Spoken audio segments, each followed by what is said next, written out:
All right, so here at PSCP, our purpose and direction, we are an agnostic group of change management professionals. We learn from each other and build knowledge. We inspire and lead change throughout the world. And ultimately, we want to ensure that those impacted by change are successful with that change. For our agenda today, we've already gone over some good jokes and purpose. And again, welcome. And today we're having Joanne Lee. She's going to talk to us about change and leadership. And then we'll have some few announcements and closing remarks at the end today. All right, so Joanne Lee, we're so excited to have you. So Joanne is the Deputy Assistant Director for the Equity Employee Development Division at the State of Washington Department of Enterprise Services. She is a 2023 Excellence in Washington State Government Leadership Award recipient. And with over 20 years of experience in various workforce development roles, Joanne has extensive experience in developing, supporting, maintaining, and expanding professional technical education partnerships to meet industry needs through customized training programs.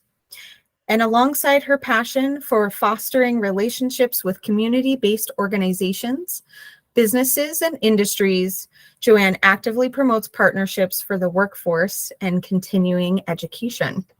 So without further ado, I will hand it over to her to talk to us about change and leadership. Thank you, Jamie. Good morning, everyone. It's good to see some of you. Those of you are showing in video, so I appreciate that. And thank you for having me here this morning. Can I go ahead and share my screen? Is that okay? Or okay. Thank you, Jay. Let's see what I can do here. You know what? Give me 1 second. Let me just go ahead and put my status on Teams to do not interrupt.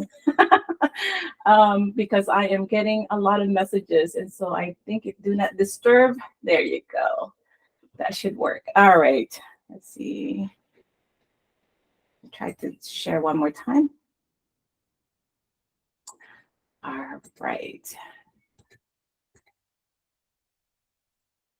I hope I got the right one. So let me see. Can everyone see my screen okay? Yes. All right. Thank you. I'm a little new.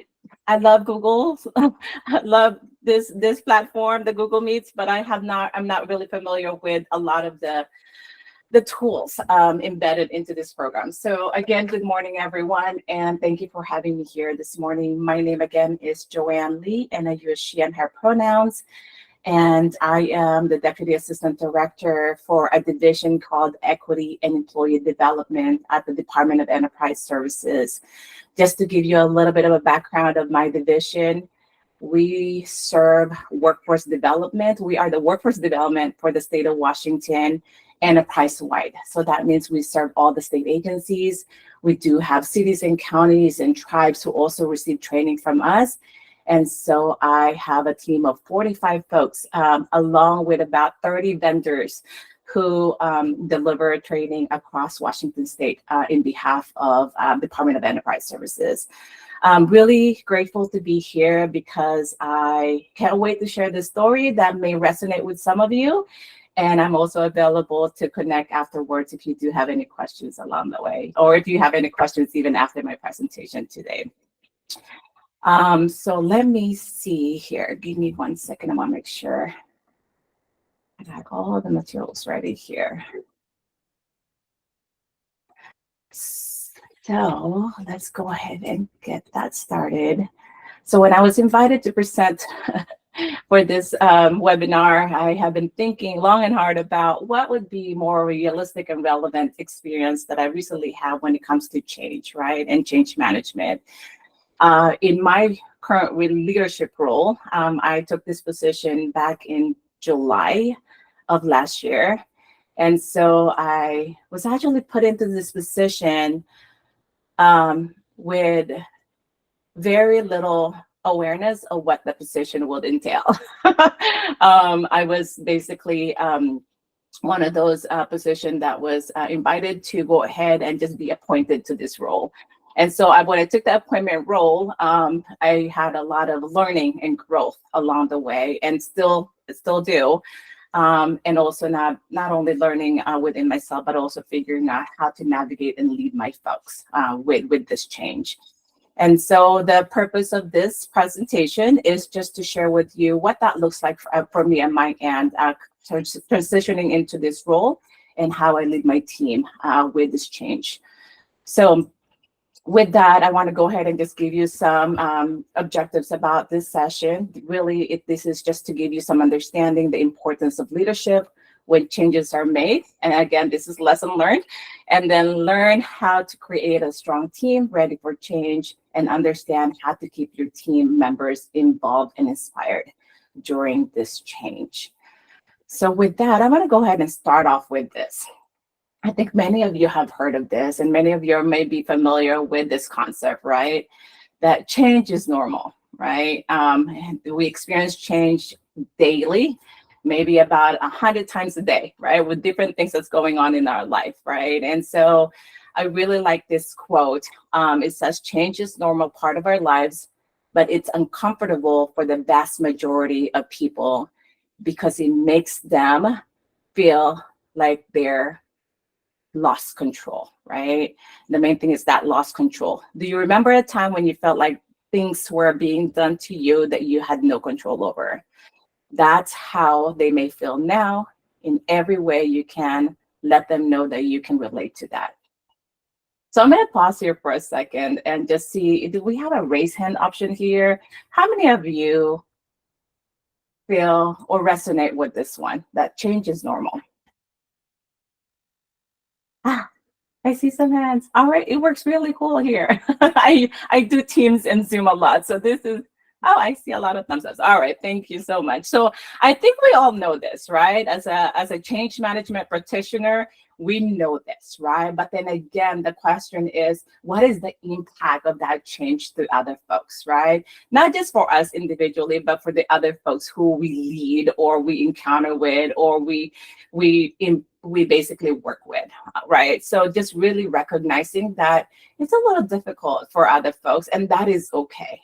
So let's go ahead and look. I want to share another slide here with you. So this one, change is hard, right? I think again, going back to the concept, I think we all familiar with this. Change is hard because people overestimate the value of what they have and underestimate the value of what they may gain by giving that up. So I wanted to give you just a really good example on this one, right? When I took this position, it used to be, so let me backtrack. This position is brand new to this division, right?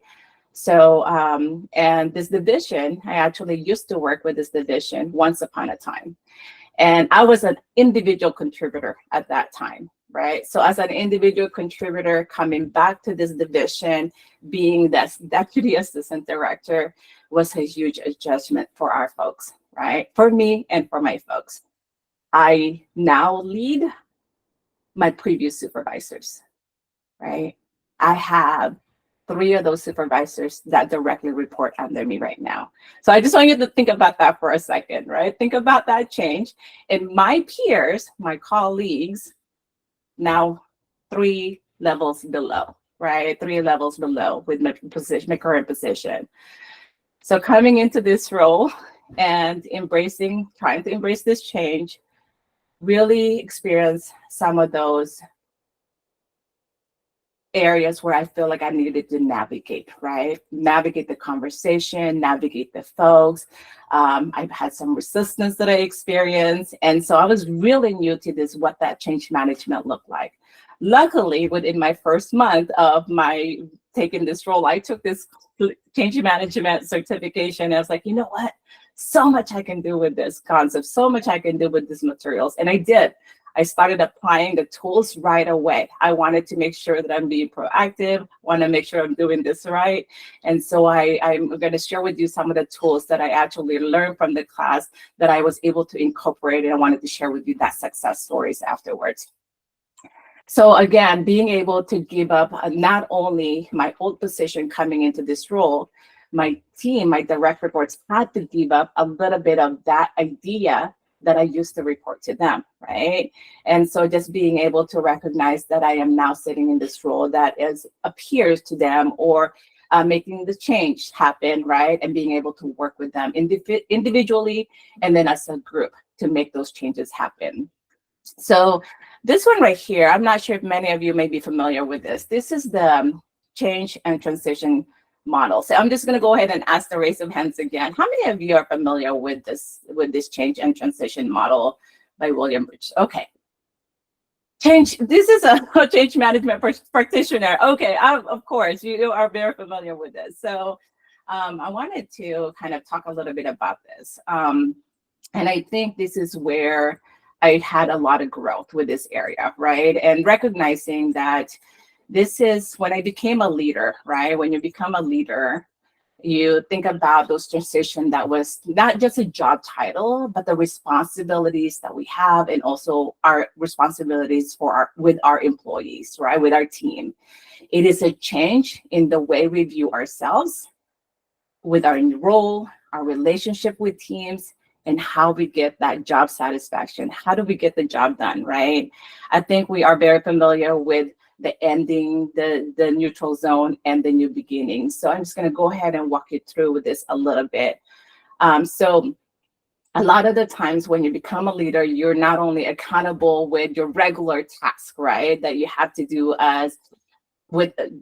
you're responsible to anyway. You are also responsible to collaborating with others, working with your team.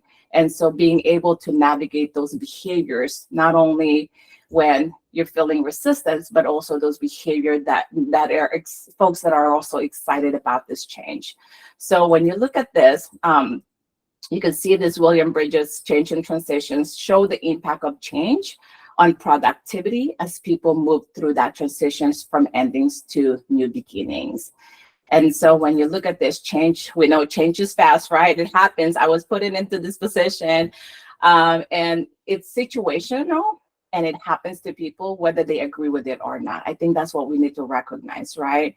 And there are times where we cannot say no to a change, right? There's definitely an adjustment to that. Transition is internal. I think that is what the most important thing we need to recognize, is that it is internal, and it is also different for every single one of our team that we work with, or anybody out there.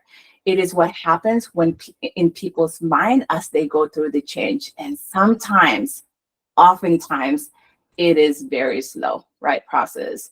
So Bridges highlights these 3 stages of transition, in each its own challenge and also opportunities. So on that initial phase, right, on that stage 1 is called ending, which is losing and letting go, right? This stage is often marked with resistance and emotional disturbance because people are forced to let go of something that they are comfortable with or highly valued. I think that's what we really need to think about, right? This is what I think with the state agencies, I hear this a lot. We used to do it this way for the longest time, right? Or it used to be this way, and now we're having to do this, right? And so it's about what they're comfortable with, and being able to now see that old ways of doing things, that old process, that old ways of conducting business or working with our customers, it has to change, or it has changed, right? And so you're seeing all the feelings here, from shock to denial to anger, right? And there are probably some more feelings out there. I'm just going to grab some audience here and see what your thoughts are. What are some of those feelings that you can name when it comes to that ending part, when they're in that ending of from the old ways to the new ways? Just really curious about what you all think. We have grief. Anyone else? What additional feelings that we have that's not listed here that you see happening for those folks, individuals, when it comes to this part of transition? We do have folks that are afraid, shock, burnt out, sadness, digging heels in, yes, insecurity, frustrations, Skeptical. Yes, Helen, thank you. Yes. Uncertain. Absolutely. There's also some depression there, right? The old ways that we were so comfortable with, that we hung on for so long, we've been doing for years, it's now shifting, or it's now changing, right? Because we're trying to make things better. I think the innovation, and whatever reason that may be, things have changed, right? And dismissive excuse of why it won't work. Yes, there's a lot of those excuses that I've been hearing and I have heard over the time. So thank you everyone for sharing that. So again, this is also to recognize that with this one is being able to that those feelings that may show up is something that we need to be mindful of.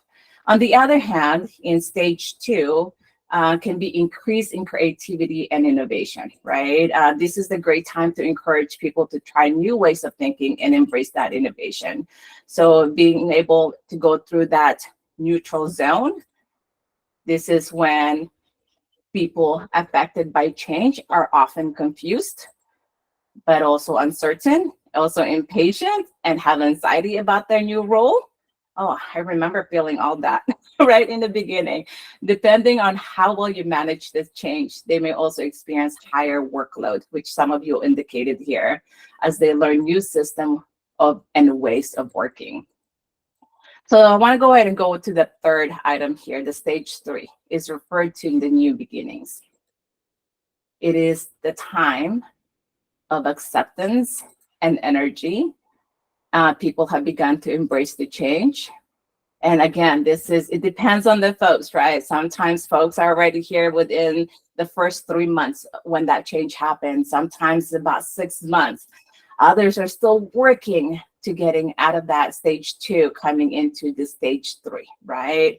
And so they're open to learning, and they're starting to see the early wins from their efforts. And then so out of curiosity, just in this group, what are some of those actions that you can take as a leader to guide your teams through these phases? If you can go ahead and put it in the chat, I'm really more curious about what have you done, or what did you do as a leader when they experience change to guide them through these 3 phases. Yes, communicate. Lisa, thank you. Acknowledge it's hard. Yes. Reconfirm positive actions. Be real. Yeah. Empathize. Give the opportunities to be part of shaping the future. Drop-ins, open door. Focus on, oh, that went too fast for me. Focus on what's going on right. The early wins, right? What's in it for them? Talk in depth about change and made a list of frustrations, then educate based on that list. Thank you, Heather. Let me see. I think I might skip somebody. Empathize, be real. Recognition and acknowledgement of their feelings. Positive action. Help them understand how exactly it impacts them so that they're not left to figure it out on their own. So I resonate with all of the things that you have shared here. And so I'm going to go ahead and add to this story that I started with you about this new role and how I lead my people with this change, and how we have shifted some of that scope of work in order for us to see what the end of the light looks like, right? Or end of the tunnel, or and so we want to make sure that we're working with the entire team to get there. So again, as I took this position, I not only I experienced resistance right off the bat, I experienced anger from team, from the few of those teams, right, that I was leading. It took me about it took a toll on me in a way, right, of what that looks like, because it impacts your morale, your excitement about going into this position, right? But then it's shifted, it changed throughout the time, and I think it goes back from all the things that you've shared here, that constant communication. So what I have done is I called for that meeting, right? And my first quarter of my role as a deputy assistant director, I decided to make a commitment to do a quarterly check-ins with all my staff members, right? We're talking about 45 of them that we had meetings back to back for about 30 minutes, right? I made a commitment to do that. And I started doing that. And then one thing that I also committed is the one-on-one check-ins with all my team members, right? I wanted to make sure my direct report, wanted to make sure that I had one-on-one. I also made sure that we had a group meeting as a whole, right? As a team. And to be able to talk about this change that's happening, some of the things that's coming up from our director's office to the state agency changes that are happening that we needed to respond, right? And again, I want us folks to recognize that I am coming back again, not as an individual contributor. And so with this new role, it took a lot of effort for other folks to recognize this role, to see me as this leader. And some of them may still not, right? It's like one of those, are they being transparent to you? Are they actually accepted that? But at this point in my life, I got into the point where it's okay, right? It's okay. Because of that change and transition, it takes some folks takes a little bit longer than others to understand, to get to go with this change, right? And so another thing that I committed is not only doing this quarterly check-ins, the one-on-ones, I also decided that every quarter, or my backup, every month, I'm going to go ahead and have this group meeting. I wanted to have it in person. I work from home, as you can probably see, 100% remote with the role that I'm in. And most, I would say 95% of my team are all remote as well. They work remotely. Some of them will go to the office or the training center for our training that we deliver to meet the customers there. But again, being able to be mindful about what their needs are and being mindful about have that space in face-to-face conversations with employees. And from time to time, I do offer having those check-ins, the one-on-one check-ins with my direct reports in person, right? Have a coffee, go to lunch, maybe have early dinner so that we can see each other face-to-face rather than this virtual world that we live in.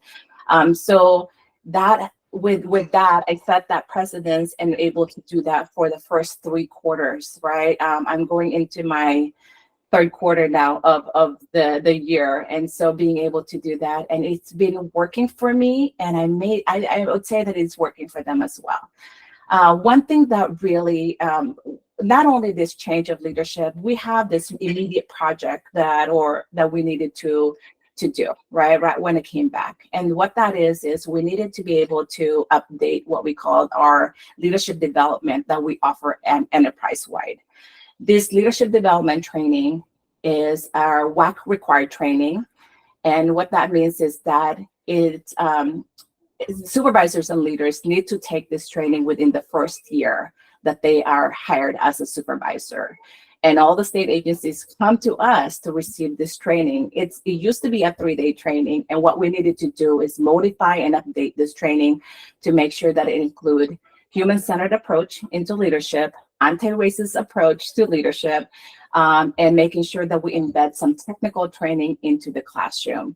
And so that is the first project that I needed to work on with this team, right? So we have decided that we're going to go ahead and create this training, work on this training, and update it for 4 months, right? 4 months. And it actually started, we started the conversation in September. We launched the redesign and development in October, and then we needed to have it done by February, right? And so this training is such a high profile training for all of us because if supervisors and leaders are not able to take this particular training from us, they would be out of compliance, right? So we needed to make sure that it's updated, created, and then back into the market for folks to take it. So what I have done is, so that's the change that I wanted, one project that I wanted to share with you. The role and the positions and the responsibilities, those are the other changes in between, but this particular project is something that I spent a lot of time and energy to make sure that it's up and running. And again, with folks resisting, right, with this change, I needed to navigate some of those conversations and work with the team. So some of you may be familiar with this right here. This is something that I learned from our change management concepts or model. And I really like this in particular because this is what I have done, right? I decided and I work with particular teams. So we have a work group for leadership development team. It's a group of 5 folks, right? One of them is their supervisor or a leader who is my direct report. We sat with the entire group and decided, okay, how can we work on this particular project and how can we make sure we deliver this on time, right? So really understanding what is that project looks like, where are we why are we changing this, right? Our curriculum was basically about 8 years old. And it needed to be updated. It needed to be revamped because we have a lot of new policies and new processes and a lot of expectations from supervisors and managers within that first year. So we want to make sure that we embed a lot of those new things along with the diversity, equity, inclusion side of it, right? And then what are we changing? Like we were able to identify some of the things that we wanted to change with this curriculum. They have enough data already to support this. We had conducted focus group sessions, we had interviews, we had a lot of work groups meetings as well, and they gathered enough needs assessments to be able to justify the change. But we just needed to make time to do these changes, right? And so who will be changing? And this is, again, not only the curriculum will be changing, the state government leadership supervisors will hopefully change with this new materials that we updated. So one thing that I wanted to add to this is that a lot of this work, again, is being able to get that conversation going right from the beginning, right? The intention of this change, the intention of this project. And then again, the overall outcome. I think some folks here have shared, having that communication, that transparency, and then what's in it for them, right? Bringing them along with why we're doing this particular change. And I really like that idea. I'm so glad I took this, I got certified right early on into this position because it was so helpful for me. So I really like the statement on the bottom. It says, if people don't change how they do their job, then we ultimately won't achieve what we set out to do from the beginning, right? And it's being able to work with, not only work with a team, but being able to have every single one of this team to understand the why, the reasoning behind it, and working with them to go through this process. Now, I wanted to reiterate that we have some of those reservations, we had those resistance, we have folks that did not think that the 4 months that we were setting them up to go ahead and do this redesign was enough time either. So I needed to make some changes. I needed to adjust into that new scope of work, new timeline that we needed to do. Originally, their timeline was 2 years to design this training. But we went ahead and decided, you know what, I think we can do this in 4 months, right? And so that's when we experienced a little bit of, we had a lot of conversation, but again, like I said, some folks, that transition took a little bit longer from others. I really like this quote. It says, next to doing the right thing, the most important thing is to let people know you are doing the right thing, right? I think it goes back to, we know we needed to change the curriculum. We know we needed to update the content. Why can't we just go ahead and make time for that, make space for that, right? And this is when I had to cancel classes. We had to cancel the 4 months classes from many of our leadership content training to some of our DEI training in order for us to make room for this redesign, in order for us to make sure that we're able to accommodate time that they need to do the work. So we use this change management plan commitments, right? This is just a draft. This is something that I plugged in from our original documents. And it's really being able to create a plan with the team, not just with the supervisor at that time, but with the team members who's doing the work, right? Because they will be the one writing the curriculum, developing the materials, and so forth. So wanted to make sure that everyone is in that team to do that. So, this is our 3-day training, the original 3-day training. We needed to turn it into modules. So it became 6 modules, right, training. It's a required 24-hour training. So we needed to figure out a way not only to be able to deliver this training, but also make sure that our folks are not sitting 8 hours a day in front of the computer, right, or in the classroom. So a lot of modification, a lot of adjustments. We also wanted to make sure that it's human-centered approach, right? Again, not necessarily saying that it wasn't before, but we want to be as intentional as we can with this.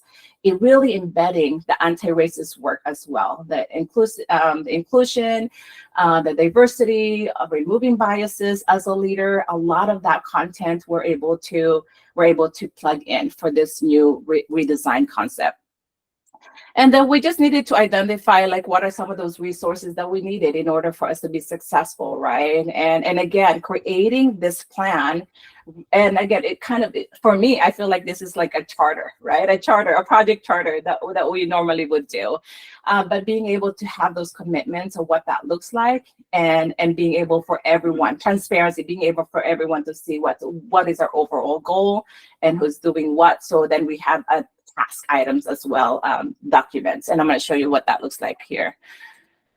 So we created this, right? This is where a lot of the tasks that so I used this template to be able to identify with the team what they needed, we want to do, and when do we need to do it. And so we created this 4-month plan of execution, right? Redesign, execution, and piloting, right? This particular update of the training. So it worked very well. Let's see, I want to make sure I'm catching the. Oh, thank you. Thank you, Gary, and hi, Gary. All right, so being able to create who's and what we're doing. And I think it goes back to that clear expectations of why we're moving to this change, right? Why we're doing this change, and being able to have the status check-ins, right? That's what I was, as their project sponsor, I wanted to make sure that I supported them throughout the entire process, right? And so what that means is I needed to make sure I have those weekly check-ins with the team, one-on-ones with the project manager of this, right? And being able to make sure that we are moving and progressing into our timeline and into what we said we were going to do. There were feedback along the way. We had to adjust and pivot a few times, right? Because we want to make sure that it goes back to what it was charter, what we say we were going to do. So we wanted to make sure that we're continuing with the mission and the goal for this particular training. And sometimes, as you know, as many of you may be a trainer out there and a curriculum designer, sometimes we can get into these weeds of really designing a training. And sometimes it gets too detailed that we forget sometimes what is the overall mission of this project, right? So I needed to make sure we bring them back to that, right? And making sure that we're aligned to that. So this tool has been not only useful, but it was our opportunity to check in. And I used this to check in with every single one of that team members for that program leadership development team. So I also, we all are familiar with this, right? This is my personal check-in, right? I'm always looking into this, like what is happening? I actually have a sticker right on my laptop, got ADCAR, right? I always wanted to go back to this because I want to make sure that not only I am in alignment with this, I wanted to also make sure that I'm making sure that I have provided the resources and tools that they need, my folks need, in order for them to be successful, right? When we're talking about awareness, we're already aware of that change. We already have a desire of what we want the change to be, the knowledge of the change, the ability to demonstrate skills and behaviors. Sometimes, what does that look like? Resources available. What do they need to be successful, right? It's really going back to this as my personal check-in, but also checking in to make sure that I, as their project sponsor, as their leader, that I'm removing those obstacles and risk in order for them to make sure that they complete this project. And then the reinforcement to make that change stick, right? So not only I'm working with the interpersonal relationships with all these folks, right? I'm also trying to get a project done. So it's that combination, right? And what that looks like, I took the opportunity to make sure that I check in with those individual contributors within that team, to go have coffee with them, to go have lunch with them, not just my direct report. I decided to go ahead and go to that next layer to make sure that they have hands-on conversation, talking to me about, some of the things that's happening for them. And then just giving them that space to again, not only to learn what's in it for them, but really making sure that they are feeling supported through this change, through this project, and through this transition, right? And so being intentional to that was really important to me. And apparently to them, right? Because they felt like they are supported throughout. So it goes back to that ending and that neutral, right? Feeling all the other feelings associated with that neutral. And now we're hoping to go to that next phase. But what I wanted to share next is just this right here. This is something that I went over with the team, right? Wanted to make sure that we have this data that they need in order for them to see the bigger picture and where we're going, how we're going to get there, and again, checking in what that looks like for those. And so our time frame, again, from initiate, so we're talking about initiating this project in September and then let's see, August of 2023 to September to plan it, and then the design and development, we did that from October for this month. And then the deploy was actually earlier this month. And then now we're in that sustaining stage now, because we're now able to open enrollment, and able to put that in our website catalog for folks to register. So just really making sure that it's being able to go in these different phases. But as we built this together, we look at our calendar together, and we pre-scheduled all those check-ins ahead of time, right? So it's not coming off the calendar, or we want to make sure that there's that expectations of providing updates in those specific dates that are coming up, right? And then what would that look like when we deploy them? And the deployment I will share with you here in a little bit. I really like this tool. It's such a great tool. Again, not only for a project, but for me as a leader going into this position, I feel like I need to adapt this into how I lead my team, right? How I lead my whole division. Because I am in multiple projects right now with the rest of my division. And the story about this leadership development is just one of those projects that I'm working on or continue to work on with the team. So I'm not going to go through all this, but many of you may be familiar with this, right? In order for us to avoid cost and mitigate risk, I think this is us really understanding, to the project, if we do not manage the people side well, what would happen, right? So being able to jot down the pros and cons of what would happen if we're not able to navigate the people side, which is the team, right? The organization side, right? Our agency. And then if we do not deliver the results, what would that look like, right? So we're able to really craft this and have it as a tool for us to guide a lot of our work throughout the 4-month process. And so I think I sent this PowerPoint to Jamie anyway, if you're interested in looking into that. I've shared this already with many of you about what do you do to address resistance and build support. Again, a lot of those intentional check-ins and meetings. Unfortunately, I don't have that open door policy that literally open the door and come into the office, but I do have the Zoom, the Zoom or the Teams policy. Folks are able to just make a call. Hey, can I check in for a second and call on Teams? And then again, we're intentional about meeting in person as well, if that's what's needed. Again, I think we all know that folks have different preferences when it comes to receiving feedback, when it comes to working. And so really understanding individuals' preferences to make sure that they are successful, right? And what they need to get there. So I think, again, this is part of that work, right? Like listing all the benefits and opportunities. If we were to embed change management, right? This is why I was so grateful for this training, because I was really able to see the benefit of this, and I was able to incorporate it right off the bat as I started my role.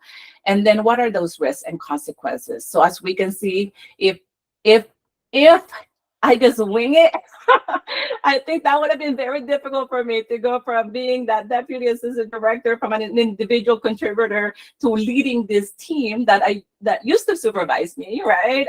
And then again working with my peers. So I needed to be strategic. I needed to make sure I'm intentional, and then I go back to like, what are the tools that's available for me to make sure that I'm also successful. And when I put this training together, I was really excited because, like, yeah, when Jamie said you can do any topic of your choice, I'm like, this is leadership change, right? I mean, it's such a relevant and such a topic that I maybe some of you may be experiencing as well. So here's the wrap up, and I wanted to share this with you and then give some opportunity for Q&A for a bit here. So we did, right? We delivered the 2-year project that they thought they needed to do. We made it to a 4-month project, and we delivered it. So we piloted our training for this, well, the update for this training early this month, right? In the beginning of this month. It went from 6 sessions to 6 modules. Used to be that 3 days of training, the 3 back-to-back days, but we were able to create chunks for them, right? We created modules for them. It used to be they would have to register for the 3 days. Now they can register now for modules only, depending on the time that they have to be able to complete it, right? We launch it to 25 state employees. We had 2 facilitators. I was one of those observer, and we delivered this training virtual, instructor-led via Zoom. And so these were some of the topics from each modules. We did the training back to back because that's what we needed to do in order for us to be on time with the delivery of this project. And as you can see, we have the 9 to noon and then the 1 to 4. Now, just wanted to share with you some of those feedback for success. Here you go. That's a really good questions. What were the measures of success? We actually have a pre and post assessments that we send out to participants. But as far as measuring this success for delivering this training, our success, we jot down our own outcomes. And being able to deliver those outcomes at a certain time, those were some of our success. We needed to do some what we call the small wins, right? Somebody mentioned this earlier. Those were our success. And when we launched this, as you can see, we had a couple of survey that we launched out there after the training. We did a MS Forms survey, and we also did a Jamboard. Some of you may be familiar with Jamboard.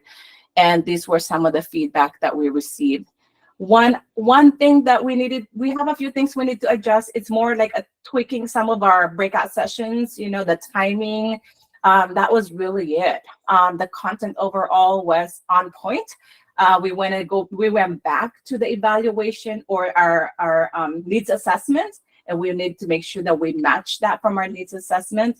And that's one of the ways that we were able to measure our successes. Like what were some of the things that folks were saying that we needed to do, and then be able to compare the deliverable to that. So this training is now live. We will start having our open enrollment starting in March. And they're doing some minor tweakings on this. And then again, the question is, how do we continue this, right? There are reinforcement at the end of this, right? More trainings will come. We get our training directives from the governor's office.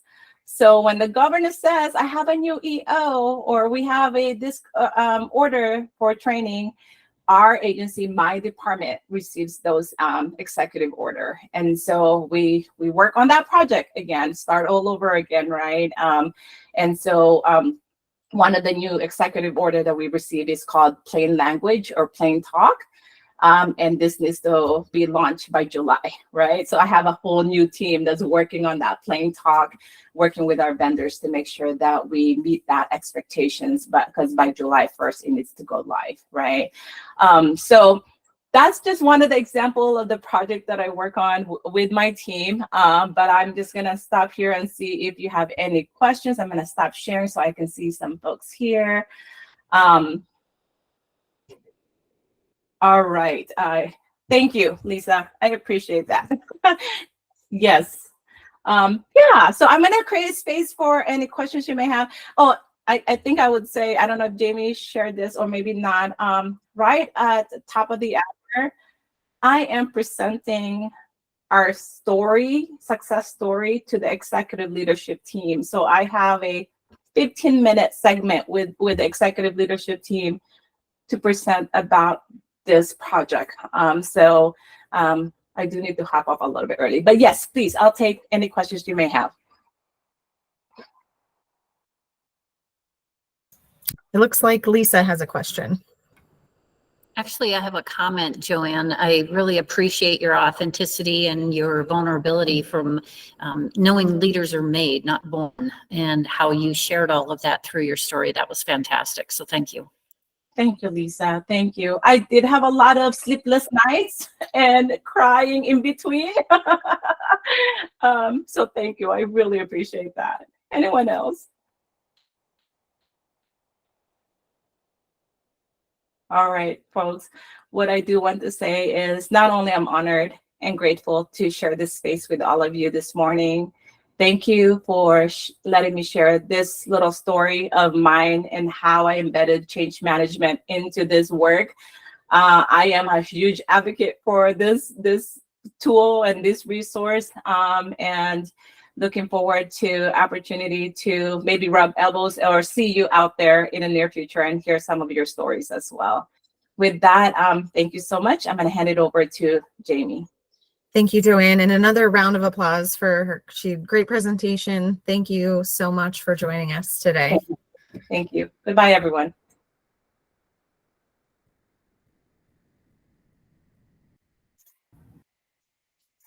All right. What a great presentation.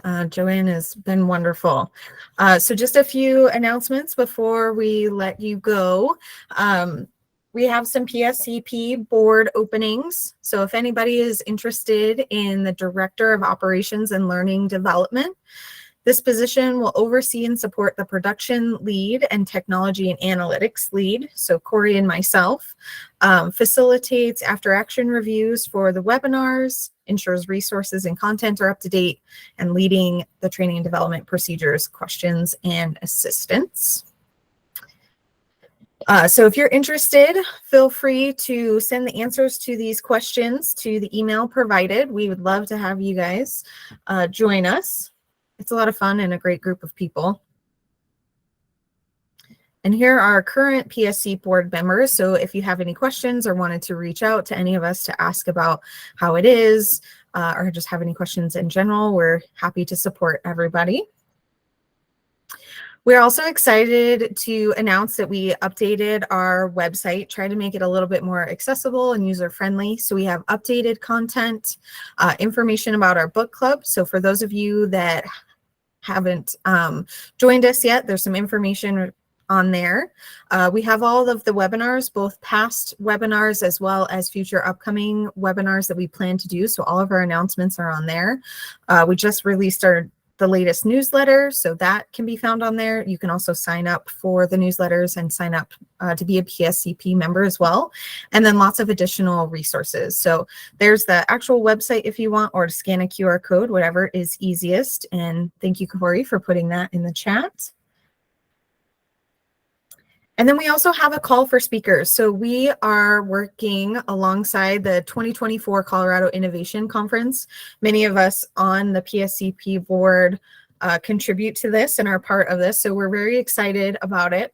So we're looking for somebody to speak on behalf of PSCP at the Colorado Innovation Conference. So we'd love to have you join us. That QR code takes you directly to the call for speakers survey. So you like fill it out, say what you're interested in, what you want to present, or if you have any additional questions, you can also reach out to me as well. So that's jamie.joy@state.co.us. I'd be happy to answer anything. All right, but you are our voice. We really want to hear from you. So we love to have you guys present, share, ask questions, complete the survey and join us. So feel free to reach out if anybody is interested in presenting, even if not at PSCP. We'd love to hear from you and we'd love to have you join us. We also do get PMI PDUs for all of the webinars. So if you need them, we'll put a survey link in the chat. Corey can do that for us so that you guys will have the opportunity to do that. We'll also send your attendance to PMI. So, all right. Here's also the link to the PSCP website, updated pictures. We also have a LinkedIn group. So again, that's a QR code and the link to that as well. That's where we post our conversations. We start information talks about book clubs. You'll find information for the next webinars that are coming up and any other relevant information. We try to stay up to date on LinkedIn. And then we also have a YouTube channel as well. So feel free to join us there to see all of the content. But again, all of the content is also on our direct website. All right, and I just wanted to say thank you for everybody for joining us. Our next webinar will actually be April 17th at 10 a.m. We have Catherine O'Hagan. She's the Director of Talent Development in the state of Missouri, and she's going to talk to us about how to be at your personal best by building a personal board of directors. So, all right, and it looks like we have a couple of comments, maybe some hand raising.